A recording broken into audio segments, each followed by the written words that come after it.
અમદાવાદથી શરૂ થયેલો અમારો સફર અલકુબા ટૂર્સ એન્ડ ટ્રાવેલ્સની રહેનુમાઈમાં પોતાના રૂહાની મુકામ તરફ આગળ વધી રહી છે. પહેલાં સવારે લગભગ 8 વાગે અમારી ફ્લાઇટ નજબ પહોંચી ગઈ હતી અને એક અલગ જ મજા આવી રહી હતી અલ્હમ્દુલિલ્લાહ. અને ઇરાક ઇમિગ્રેશનની પ્રોસેસ પૂરી થઈ ગઈ. અમદાવાદથી સવારે 4:45ની ફ્લાઇટ હતી એટલે આખી રાતનો ઉજાગરો થયો છે, પણ નજબ પહોંચવાની ખુશી કંઈક અલગ જ છે.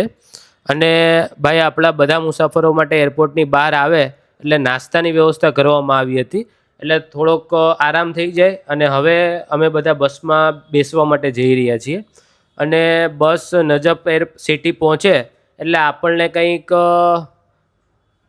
અલગ ના લાગે, આપણા ઇન્ડિયા જેવું જ લાગે, કેમ કે એવા જ રોડ રસ્તા, ટ્રાફિક, સાફ સફાઈ અને ઈરાકમાં ઓટો રિક્ષા બી ચાલે છે આપણે અતુલ શક્તિની ને એમની જ. એટલે આવું છે બધું.